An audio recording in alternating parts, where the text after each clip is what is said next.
Halo semuanya, kita ketemu lagi di Cakap Sapa sore ini.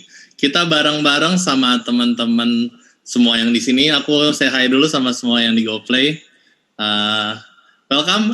Sore ini kita ngobrol-ngobrol bareng sama Angela Kurniawan, founder dari Bits and Bobs, yang akan cerita banyak tentang proses dia membangun brandnya, membangun konsepnya, sekaligus gimana dia meng-create brand personality-nya ya. So, welcome Angela di Cakap Sapa. Halo semuanya, apa kabar? Lagi pada lagi masih di mute kayaknya. Halo? Kedengeran? Halo, kedengeran George? Ya, oke. Oke. Ya. Halo semuanya yang dari Cakap Sapa, thank you banget udah ngundang gue, Angela Kurniawan. Looking forward banget buat ngobrol hari ini. Apalagi ngomongin soal brand personality ya. Semoga bisa berguna percakapan kita hari ini. Iya, lagi sibuk apa nih Angela sekarang, lagi ngerjain apa? Habis itu kayak gimana sih Bits and Bobs tuh apa sih gitu? Kalau dibaca di Instagramnya kan statement based item. Wah, statement based item tuh apa tuh? Jadi kalau Bits and Bobs sendiri sebenarnya kita tuh lifestyle brand. Jadi brand lokal lah kalau orang-orang ngomong sekarang ya, biasanya nyebutnya brand lokal gitu. Nah, kita udah mulai dari 2015 dan mulainya memang di Jakarta. Kita fokusnya sih lebih ke statement based item. Jadi produk-produk awalnya dulu pouch, abis itu tote bag. Nah, lama-kelamaan nih sampai sekarang kita mulai ke home living juga gitu.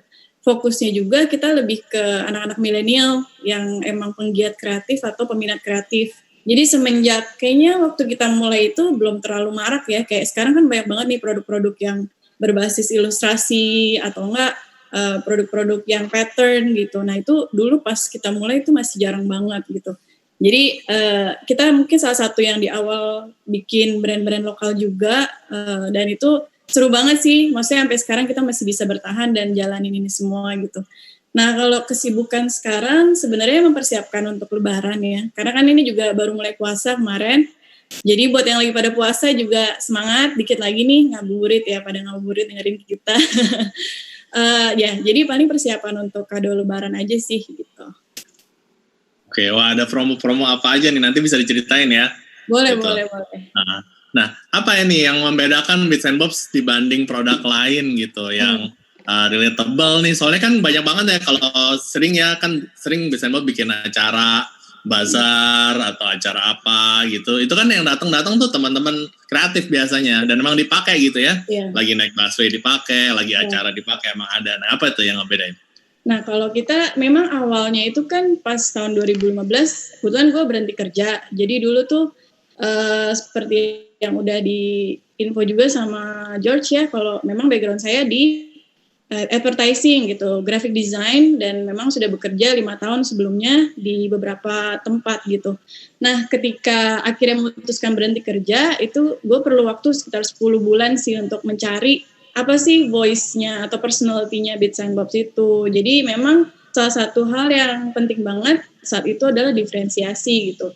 Karena awal-awalnya itu gue kan coba aja nih kayak pergi ke pasar, beli kain yang available di pasar.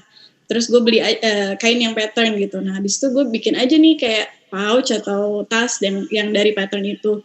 Nah, setelah gue jual, ternyata di beberapa toko lain juga ada yang sama. Nah, itu gue baru sadar, oh ternyata yang teman gue notice itu, barang lo ada lo di sini gitu. Padahal bukan barang gue gitu. Jadi kayak, oh ternyata penting ya untuk diferensiasi. Nah, salah satu caranya saat itu sebenarnya lagi naik tuh monoton. Waktu tahun 2015 akhir tuh monoton lagi naik banget. Jadi black and white.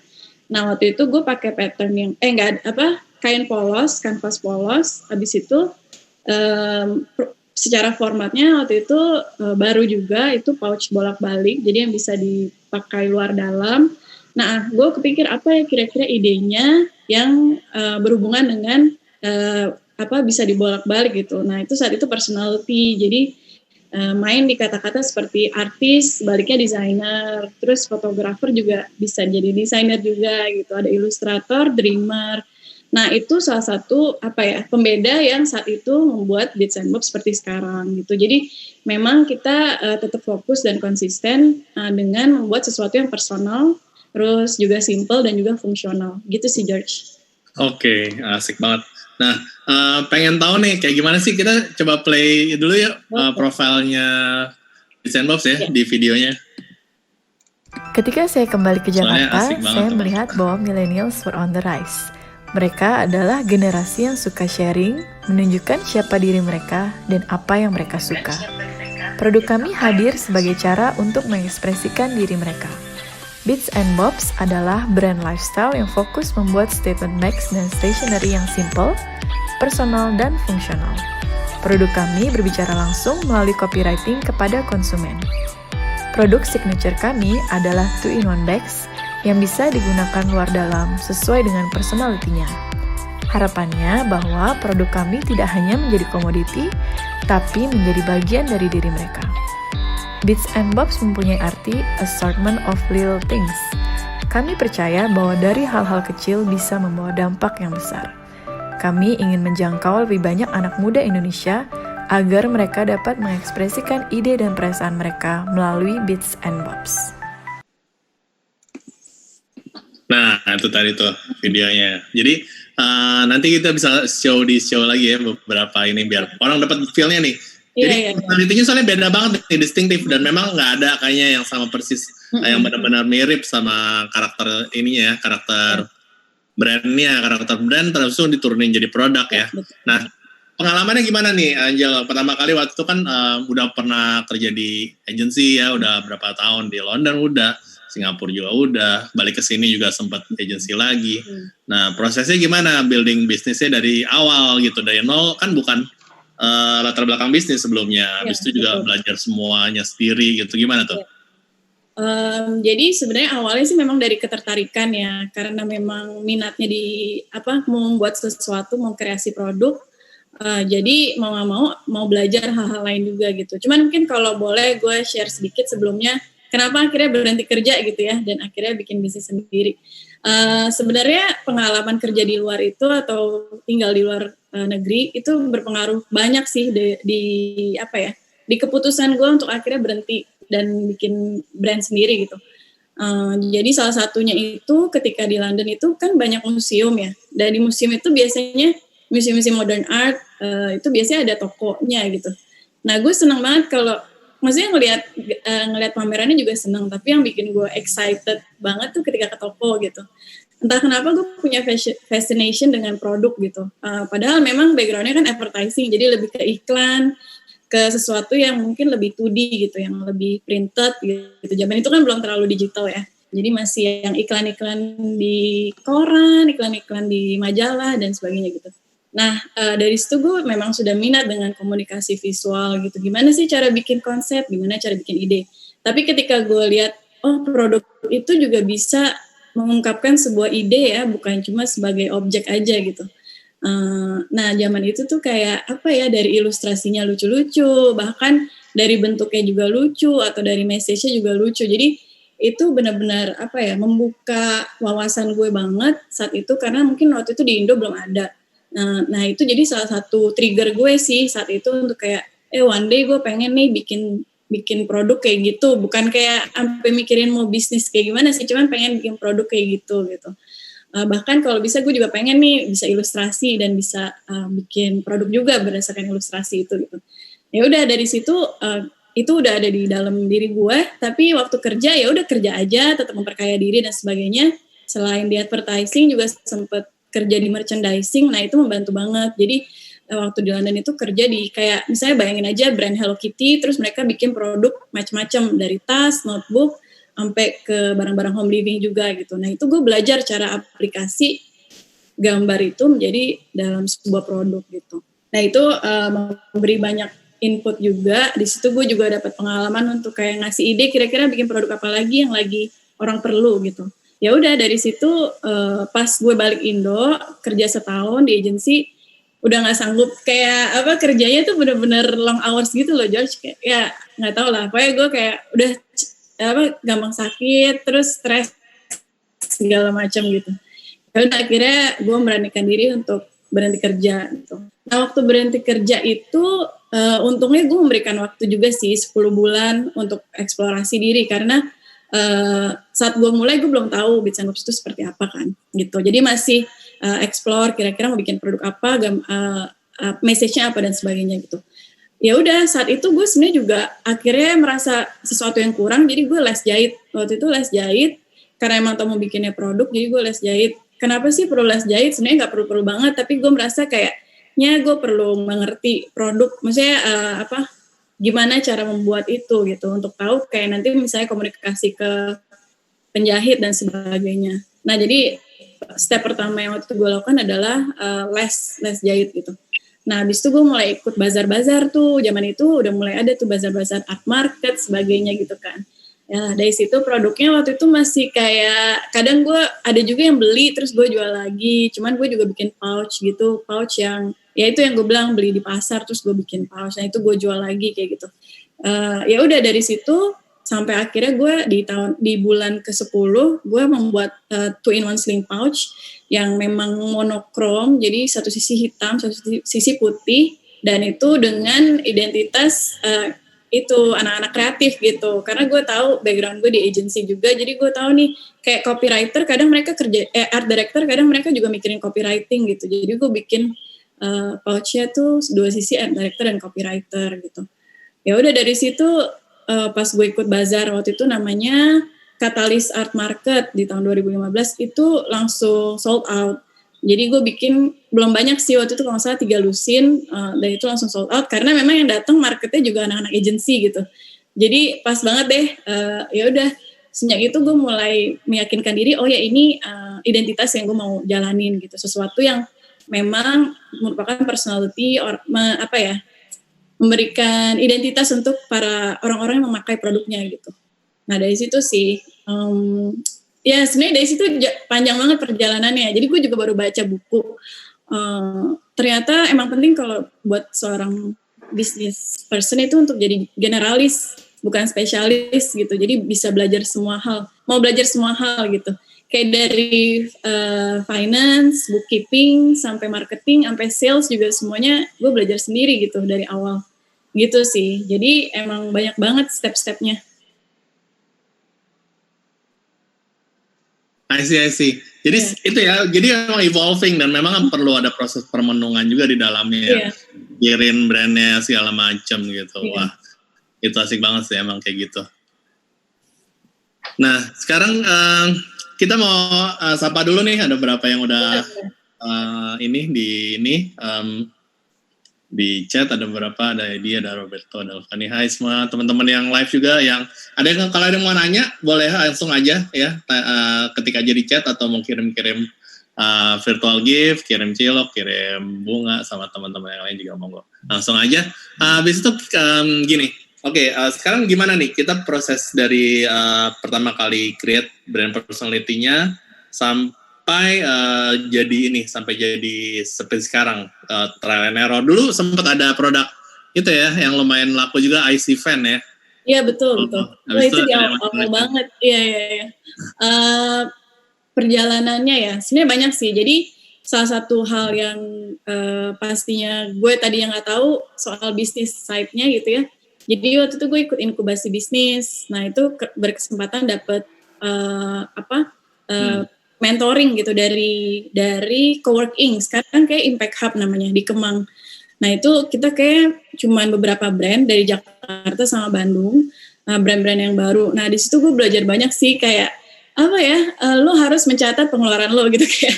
Ya waktu tahun-tahun itu kan masih kayak masih ya udah gitu pakai tabungan sendiri, duit juga masih digabung gitu dari akunnya Bits and Bobs sama akun gue juga waktu itu masih digabung dan sebagainya. Jadi ya itu belajar banyak banget dimana gue harus mencatat semua pemasukan dan pengeluaran gitu ya. Itu sangat basic tapi gue sebagai desainer gue kan nggak tahu gitu ya. Jadi dari situ belajar itu, terus belajar soal marketing juga kayak gimana lo caranya berbicara kepada customer lo juga gitu. Dan juga belajar kayak dari awal gitu, dari awal produksi sampai akhir. Jadi atau ikut inkubasi bisnis atau cari courses gitu untuk memperkaya diri lah. Jadi cari tahu apa yang memang skill lo sekarang, skill set dan minat lo. Terus lihat nih yang lo belum tahu apa sih gitu. Mungkin di awal-awal belum bisa hire orang, jadi belajar dulu sendiri semuanya. Soalnya penting untuk tahu paling nggak basicnya gitu. ya udah dari situ gue mulai berjalan terus sampai akhirnya berkesempatan lagi mentoring dari Cherry Blair Foundation, itu dari UK. Mereka tuh kayak ini dapatnya dari Impact Hub juga, dari coworking. Jadi mereka tuh foundation di mana emang targetnya untuk perempuan yang di third world country. Kita masih third world country ya, Sat. Nggak tahu sekarang udah ini atau belum sih. Cuman ya pokoknya emang mau mentoring businesswoman yang di salah satunya Indonesia gitu. Nah gue berkesempatan juga dapat mentoring dari waktu itu dia orang India, kerjanya di Expedia gitu, product manager. Nah dari situ lumayan juga ngebantu lebih ke sisi sebagai leadership-nya, terus support mentally dan sebagainya gitu. Terus juga ngasih saran-saran kalau gue ada masalah gitu ya. Nah dari situ juga belajar. Terus selain itu gue juga berkesempatan masuk ke Jakarta Creative Hub. Nah itu tuh kalau yang belum pada tahu itu seperti apa ya? Dia punya makerspace, dia punya co-office, dia punya tempat-tempat untuk kayak ngadain workshop dan seminar gitu. Jadi emang buat creativepreneur. Nah di situ itu juga seru banget. Kita ada 12 brand waktu itu. Pentingnya untuk kayak lu bisa ada di suatu komunitas sih, George gitu. Jadi lu belajar sama teman-teman yang juga mungkin sejalan gitu, yang dalam satu fase yang sama gitu dan saling mengisi sih sebenarnya. Nah di situ gue juga kolaborasi sama mereka, bikin workshop bareng dan sebagainya gitu. Nah sebenarnya dari ketemu orang, dari ngobrol-ngobrol itu banyak hal yang dari Bits and Bobs ini gue belum tahu, gue jadi tahu. Misalnya kayak sales, terus misalnya kayak skill set gitu yang kayak ini public speaking kayak gini-gini kan juga gue dari kesempatan ketemu orang, gue jadi belajar ngomong dan sebagainya gitu. Nah, gue juga waktu itu akhirnya kesempatan ikut kompetisi. Jadi kalau waktu itu, ini karena udah 5 tahun, jadi kayak mungkin banyak ya yang sudah terjadi gitu. Nah, itu salah satunya Tokopedia Maker Fest, itu kita masuk 10 besar. Nah, di situ ada kesempatan untuk pitching di depan kayak William Tanuwijaya tuh foundernya Tokopedia. Terus kita juga pitching di depan Andi Noya ya, Kick Andy, sama beberapa Yoris Sebastian juga gitu. Nah di situ juga sama Yoris waktu itu kalau iya ketemu sama Yoris juga gitu.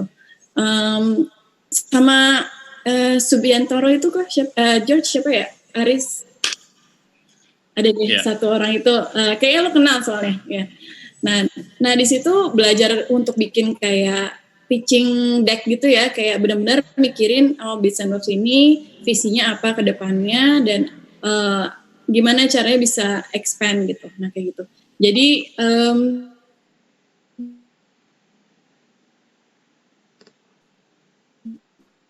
kayaknya penting untuk kayak belajar di launch aja belajar dari orang sekitar lo gitu. Nah itu yang gue jalanin dari awal sampai akhir, dan di Jakarta Creative Hub itu gue juga berkesempatan untuk kayak bisa punya tim di situ. Anak-anak kreatif, ketemu juga orang-orang yang masih baru fresh lulus atau masih semester 5, semester 6 desain gitu. Nah, gue juga jadi refresh lagi nih diri gue sendiri gitu. Banyak banget sih kalau dari pengalaman yang udah terjadi tuh sebenarnya banyak sekali yang berguna untuk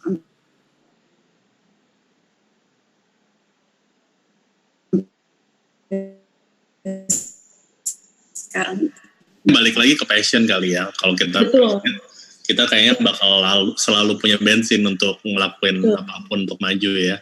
Jadi kayaknya step awalnya itu emang nyari, kayak lo harus mengenal diri sendiri yang lo suka apa sih. Jadi benar kayak kata lo, jadi itu jadi kayak bensin untuk kayak tetap maju dan mau belajar hal lain. Karena kan ya ampun belajar finance gitu kayak Excel. Itu kalau sebagai desainer kayak aduh angka gitu kan. Jadi tapi mau nggak mau harus juga belajar gitu. Betul. Jadi emang kayak kalau reflect juga dari yang pernah gue jalanin ya, kita harus paham gitu apa alasan kita untuk melakukan ini gitu. Perlu paham why-nya. Why we do this. Kalau kita tahu yakin why we do this, jelas kalau saat kita ketemu mentok masalah apa segala macam, kita selalu bisa balik ke situ, balik ke why. Gitu loh ya, why-nya apa, dan kalau gitu kita bisa refresh ourselves, bisa maju lagi. Nah ini ada pertanyaan nih dari Alfani, ada nggak pengalaman brand ini produk tertentu atau apa perasaan bahwa ini kayaknya nggak bakal work nih atau nggak bakal jalan lagi better let go atau move on to other things gitu? Ada, baru aja sih. Jadi kita tuh tahun lalu bikin, jadi 2 tahun lalu bikin koleksi kantoran namanya. Habis itu kita bikin koleksi kampus. Yang koleksi kantoran nih oke banget gitu ya penjualannya. Nah, ketika kita bikin koleksi kampus itu agak pelan. Nah, salah satu produk yang sangat pelan dan ternyata tidak works gitu adalah namanya binder gitu. Nah, entah kenapa bisa jadi kayak mungkin pricing-nya terlalu tinggi atau demand-nya tidak terlalu banyak. Meskipun kita sebelumnya udah polling dan sebagainya ya. Cuman kita nggak pernah tahu ya, maksudnya yang kita kira data, maksudnya dari feedback yang kita dapat itu nggak semuanya ternyata bisa 100% berhasil. Karena mungkin misalnya ada aspek-aspek kayak desainnya, terus harga dan sebagainya gitu. Nah, jadi akhirnya tahun ini kita decide untuk let go, karena kita setahun itu udah cobain kayak dipromoin, dibandelin, segala macam itu susah banget untuk dia keluar gitu. Jadi pada akhirnya gue berpikir, oh ini emang barangnya buat anak-anak kampus, ya udah siapa ya kira-kira yang bakal berguna nih produknya. Terus emang kita udah pernah sering diundang ke Binus University, waktu itu bazar, habis itu pernah talk juga di salah satu kelasnya anak DKV.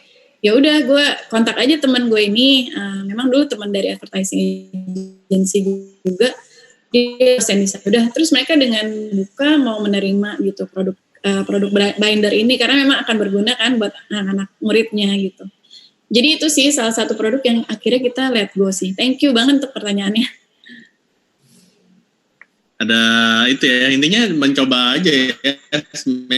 Kalau dicoba jadi ketemu juga ya sebenarnya, akhirnya bisa review produk juga gitu. Ya nih thank you Kak Angela katanya dari kasih sharingnya, must be hard experience tapi pasti for the best ya, keren. Nah ini ada lagi dari Edi, thank you untuk sharing dan insight-nya. Kalau ada yang mau mulai gimana caranya awalnya? Kan kalau baru mulai langsung hire orang butuh modal. Dan kalau mau pitching kan juga perlu portfolio juga. Jadi gimana? Kalau misalnya emang punya privilege untuk eksplorasi diri, dan waktu itu soalnya gue pernah coba kayak sambil kerja terus bikin produk gitu. Cuman gue sambil kerja kayak nggak bisa fokus karena weekend pengennya istirahat, capek gitu kan. Jadi waktu itu gue agak nekat sih sebenarnya berhenti kerja gitu. Dan gue tahu gue perlu waktu untuk explore gitu. Nah, salah satu yang cara explore itu adalah lo riset. Jadi lo banyak research. Misalnya lo mau di bidang makanan, nah lo cobain lah tuh makanan-makanan yang lagi promo misalnya atau yang lagi orang naik. Kayak sekarang Indian food banyak kan, aca gitu-gitu. Atau enggak misalnya lo sukanya barang-barang fashion, ya udah datengin lah gitu kayak atau lihat-lihat online shop gitu. Apa sih yang lagi hype gitu. Nah, jadi salah satu cara gue waktu itu adalah riset. Gue waktu itu pergi kayak ke alun-alun di Grand Indonesia. Terus waktu itu masih ada Aksara kayak gitu-gitu. Jadi itu tempat-tempat yang gue tahu akan inspire karena gue pengen bikin produk yang kayak gitu. Jadi lo coba cari benchmark lo di mana atau role model lo apa. Coba lo stalking lah gitu, kepo-kepoin. Terus sambil melihat ada nggak gap di market gitu. Kira-kira gap di market apa sih yang orang belum bikin, atau misalnya dari role model ini lo merasa misalnya mereka harganya kemahalan, gue bisa bikin produk yang lebih affordable gitu.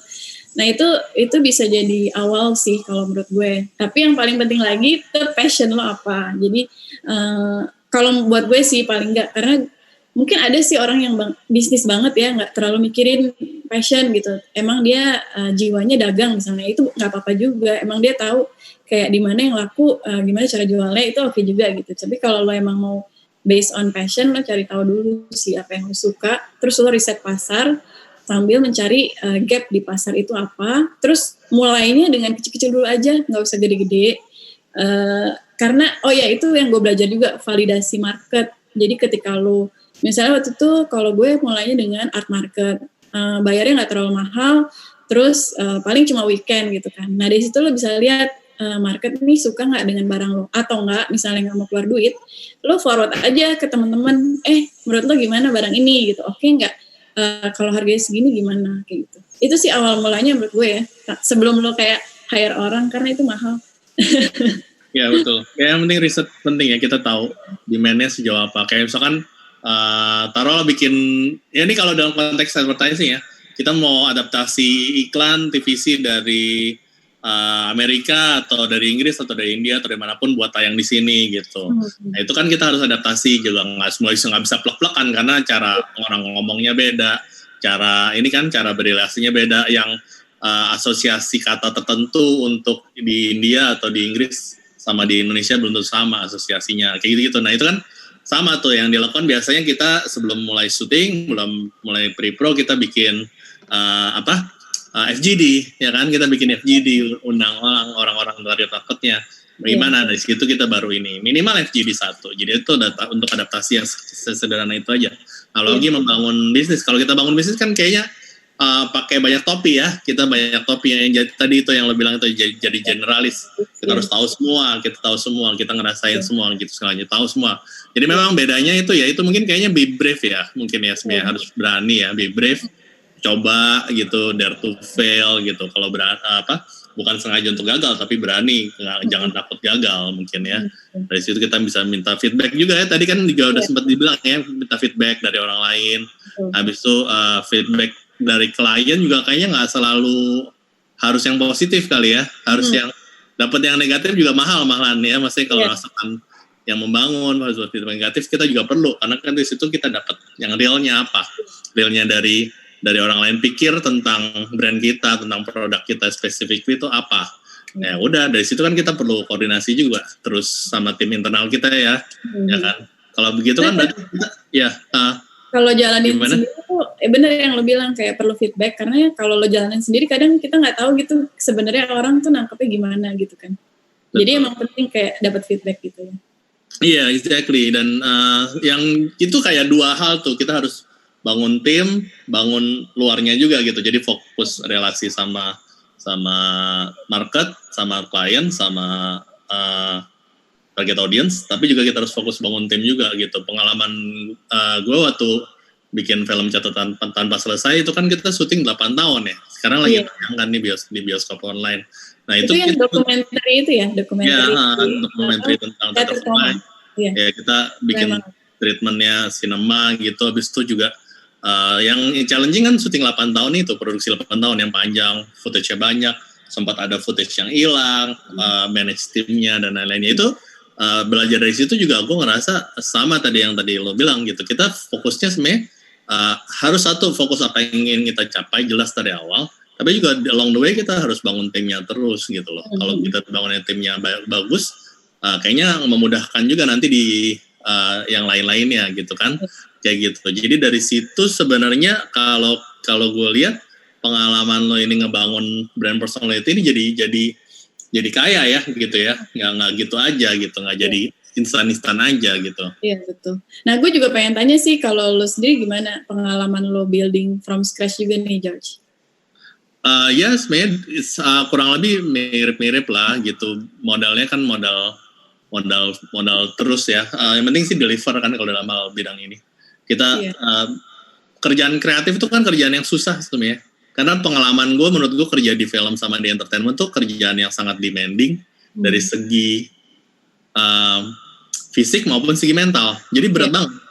Jadi kalau orang nggak kuat dua-duanya dan nggak suka banget, gue rasa nggak akan tahan. Kecuali bukan yang posisi yang ini ya major ya. Kalau misalnya posisi biasa mungkin just for work nggak apa-apa. Nah kayak gitu-gitu kita bangun terus sih gitu. Awal dapat mulai percaya, orang percaya, terus akhirnya kita bangun sampai ada mulai rutin gitu, FMCG, industri, banking, mobil, healthcare, macam-macam. Ya sebenarnya kembali lagi sama tadi, kayak prosesnya itu proses panjang, kita bertemu orang, ada yang mau bantuin, ada yang kasih feedback positif, kita engage terus, building clients base. Habis itu sejak 2007 kan gue banyak ngerjain buat tayang di luar negeri kan, gitu, global production yang akhirnya sampai sekarang terus masih rutin gitu, dan akhirnya ya networknya udah kebangun tuh, enak gitu, nggak repot, apa-apa pasti ada lagi. Habis itu ya itu sih yang bikin Spin Production sampai sekarang masih jalan terus sampai sekarang terus. Iya, keren. Gue pengen share juga sih sebenarnya kayak apa ya, brand personality itu apa gitu. Jadi temanya kan brand personality. Jadi sebenarnya brand personality kalau yang belum benar-benar tahu tuh kayak sebuah brand itu mempunyai karakter gitu. Jadi kayak lo kenal gue, lo tahu karakter gue gitu kan. Jadi anggap brand ini juga memiliki karakter gitu. Jadi misalnya kalau misalkan ngomong brand Apple gitu kan, kita bisa langsung associate itu dengan sebuah feeling atau emosi dari brand itu gitu. Misalnya sophistication atau simplicity, practicality gitu, dan juga mungkin elegance gitu kan. Nah itu yang dimaksud dengan brand personality. Jadi brand itu mempunyai karakter atau sesuatu yang bisa menggerakkan emosi manusia gitu. Nah jadi itu sih sebenarnya kalau kalian memang tujuannya membuat brand, penting untuk mikirin kira-kira personality apa yang mau di-translate ke brand itu. Dan pastikan juga konsisten. Jadi konsisten dari kayak bahasanya, dari produk yang dibuat, terus visualnya dan sebagainya gitu. Nah, kalau dari Beats & Love sendiri sebenarnya kita selalu sticknya dengan beberapa keyword gitu. Salah satunya adalah simple, personal, dan fungsional gitu. Jadi produknya itu sendiri kenapa simple? Karena mungkin kita salah satu yang kita merasa sesuatu yang generik itu bisa communicate ke banyak orang gitu, sesuatu yang simple. Nah selain itu juga personal. Nah itu kan memiliki kata-kata yang ada di barangnya itu sendiri translate sesuatu yang relate ke orang-orang gitu. Jadi mungkin satu hal yang gue suka waktu dulu gue ke toko-toko museum atau ke galeri gitu, produknya tuh nggak harus dijelasin sama orang, dia udah kayak berbicara ke gue gitu.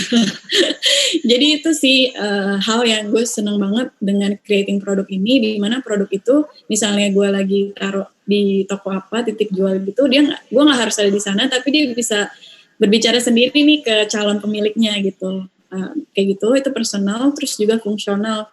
Karena gue merasa di Jakarta ini atau di Indonesia orang masih perlu sesuatu yang punya fungsi gitu barangnya. Kalau yang belum punya fungsi mungkin dia akan mikir 2 kali buat apa ya gue beli gitu.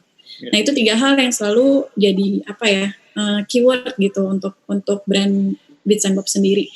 Nah jadi kalau misalkan kalian punya waktu bisa tuh dipikirin kira-kira personality-nya mau seperti apa ya, terus story-nya dari brand itu seperti apa juga. Cuman memang apa yang kita udah set di awal belum tentu bisa selalu deliver, misalnya itu didn't work.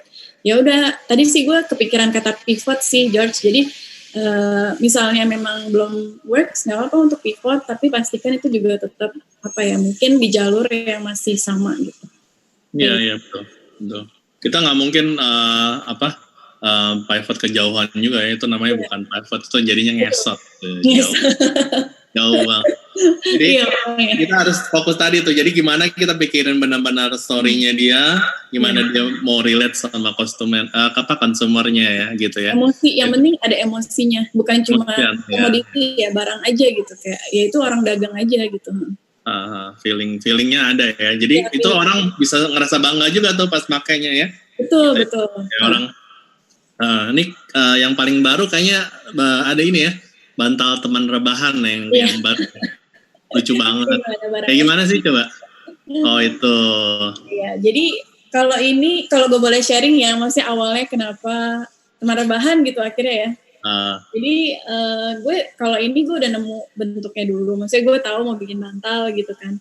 Terus ini tuh kita bikinnya pas awal-awal pandemi gitu. Jadi kan orang-orang pada di rumah aja.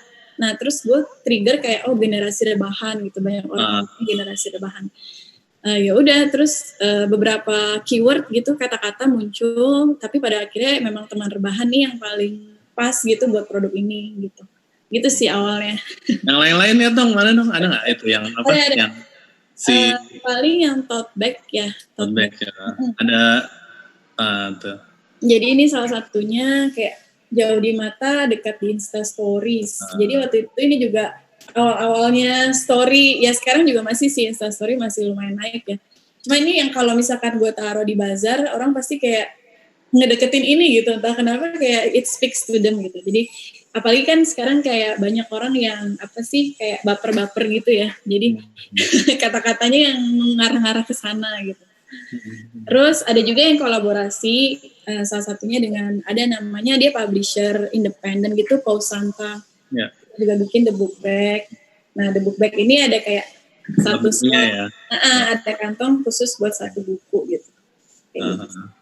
Keren. Itu Pos Santa juga tempat nongkrongnya para pecinta literatur ya. Betul. Jadi komunitasnya juga udah jadi. Lagi ini juga collab sama Kopi Kohli ya kalau nggak salah. Iya, kita baru yang buat kado lebaran itu kita collab sama Kopi Kohli sama si Pos Santa juga. Jadi buat pada penikmat senja boleh nih. Habis ngopi baca buku ya kan gitu. Sambil santai-santai, benar deh. Ya, jadi bisa nikmatin masa-masa ini ya, masa-masa Lebaran juga lebih enak gitu ya. Biar tetap tenang aja gitu meskipun belum pada bisa mudik ya tahun ini juga kan. Betul. Itu di live chat teman-teman bisa langsung klik juga tuh kalau mau lihat-lihat dulu atau mau langsung beli juga nggak apa-apa. Bisa di situ dilihat-lihat aja barang-barangnya, ada kado lebaran, ada teman rebahan, ada macam-macam, seru-seru banget. Nah, kedepannya ada apa lagi nih abis lebaran, ada kreasi baru atau ada promo apa nih di Sandbox? Kita kayak masih mau, nah itu sih salah satu hal yang tahun ini kita berhasil breakthrough juga gitu kan, untuk bikin produk ilustrasi gitu. Jadi awalnya kan kita semuanya memang statement gitu. Pada akhirnya kita juga merasa perlu bikin sesuatu yang ilustrasi gitu. Nah itu mungkin sesuatu yang kita mau explore lagi sih ke depannya. Kira-kira pengennya sih ilustrasinya itu sendiri punya ciri khas. Jadi karena kan banyak banget ya sekarang produk ilustrasi gitu. Pengennya kita bisa explore benar-benar sampai ilustrasinya itu juga memiliki ciri khas. Jadi orang ngeliat juga udah tahu itu brand apa kayak gitu. Kedepannya jadi masih eksplorasi produknya. Oke, nice. Jadi dari awal banget produk yang sampai sekarang masih hits, yang mana ya? Kalau dari awal tote bag sih. Tote bag tuh yang nggak ada matinya emang. Jadi tote bag yang personality kayak designer, terus writer, habis itu ada juga yang fotografer kayak gitu-gitu tuh orang masih minat ya karena emang everlasting gitu. Iya. Jadi temanya pakai lah ya. Itu gelasnya. Iya ada gelas juga. Kita baru bikin juga. Lucu-lucu ya, maksudnya relatable banget gitu sama sehari-harinya kita tuh. Nah, abis tuh kalau misalkan ditanya ya, apa yang membuat orang mau mereferensikan? Jadi kan dia mungkin pakai nih, ya kan? Iya. Ya, misalnya orang mungkin pakai produk Vincent seneng gitu. Tapi belum tentu dia mau mereferensikan. Tapi menurut Angel, kalau ditanya gitu, kira-kira apa yang bikin orang akan mau referensiin? Coba kalau di basar-basar di event gitu rame ya selalu ya, pasti ada yang datang, ada yang beli, ada yang lihat gitu kalau aku perhatiin. Tapi kalau seperti itu misalkan nggak ada yang ini, coba aja lihat ke sini gitu, ada nggak? Kayaknya kalau maksudnya gue biasanya dengarnya tuh temennya nanya dia beli di mana gitu. Ya. Jadi itu sih mungkin kalau kayak itu lebih personal. Jadi kalau misalkan itu juga speaks to that, mungkin kan temennya juga lingkungannya sama gitu. Kalau itu speaks to them, temennya ini pasti akan rekomen gitu untuk bilang, oh ini di Bits and Bobs kayak gitu. Jadi itu sih, dan kayaknya mungkin kenapa ya mereka mau rekomen, yang pasti desainnya mungkin perlu lucu atau memang bagus gitu. Terus harganya mungkin juga, pokoknya sebenarnya banyak sih aspek-aspeknya ya. Dari harga juga, terus misalnya servisnya kita oke nggak pas ngirim ke mereka, kayak gitu-gitu kan juga memberikan impresi-impresi yang baik atau tidak gitu. Cuman yang pasti yang utama sih desainnya sendiri sih. Gitu. Kalau gue lihat di Instagram, di website tuh bagus gitu, semua ininya dipikirin benar. Gitu. Teman-teman lihat aja ke websitenya Bits and Bobs, bisa lihat di link. Habis itu juga bisa lihat juga di Instagramnya, kalau mau follow bisa dapat update-update terbaru. Nah, Angel, kira-kira kalau wrap up remarks-nya apa nih dari talk kita? Iya, semoga ada pelajaran ya hari ini. Maksudnya ada yang dipelajari hari ini. Cuman kalau boleh wrap up gitu, misalnya paling salah satu yang perlu dimiliki untuk dimiliki oleh brand itu ya personality yang pastikan, karena kalau Dan caranya untuk memiliki brand personality itu lo perlu tahu apa value yang lo mau sampaikan gitu ke orang-orang. Karena zaman sekarang orang pasti pengen dapet value juga gitu. Kenapa dia harus ikutin Instagram ini? Kenapa dia harus beli barang ini gitu? Sebenarnya yang dijual itu bukan cuman barangnya gitu, tapi value-nya apa gitu. Nah selain itu brand itu harus bisa set apart. Jadi ya itu lo bilang di awal, diferensiasi dan recognizable gitu. Selain itu dan juga lo harus tahu kepada siapa brand ini berbicara gitu. Jadi target market itu juga perlu ditentukan di awal, bahasa apa yang lo mau pakai gitu ketika lo menjual produk ini atau memasarkan produk itu lo juga perlu tahu. Yang pasti terakhir siap untuk menerima feedback dan memperbaiki diri gitu. Karena kita merasa mungkin kita paling benar, tapi orang lain mungkin ada gitu hal-hal yang mereka kurang suka dari brand ini misalnya gitu. Tetap terbuka aja dengan feedback. Jadi cakep banget ya itu insight-nya tuh di situ tuh teman-teman yang ngikutin. Kita bisa belajar banyak dari obrolan kita hari ini. Ya semoga juga bisa jadi kesegaran sambil nunggu beduk maghrib. Tapi yang jelas value proposition yang jelas, brand story yang clear, dikomunikasikan dengan cara yang tepat dan bahasa yang tepat itu jadi hal yang penting juga ya gitu, karena itu satu rangkaian dari suatu rangkaian marketing dan branding kita. So thank you so much teman-teman yang udah nonton. Thank you semua. Senang banget bisa ada di sini. Thank you udah bisa join. Kita ngobrol lagi lain kali di kesempatan berikutnya. Jangan sedih teman-teman, kita bakal ada lagi setiap minggu ya. Rabu depan kita bakal ngobrol bareng Roslina Ferauli, dia psikolog, bisa lihat Instagramnya Ferauli pakai V. Kita akan ngobrol tentang istri berkarir, apakah menjadi benar itu momok bagi suami gitu ya. Jadi istri berkarir momok bagi suami kah? Itu dia asik banget. Vera dia memang psikolog anak, remaja dan keluarga yang dia sudah sering banget tampil di berbagai media, talk show TV, dan juga pernah tampil di filmnya Ernest Prakasa. So simak terus, kita bakal terus hadir setiap hari Rabu jam 4 sore. Tetap hadir dengan relatable themes di business, art, and healthy lifestyle. Sampai ketemu semuanya. Thank you semua. Thank you George. Ya.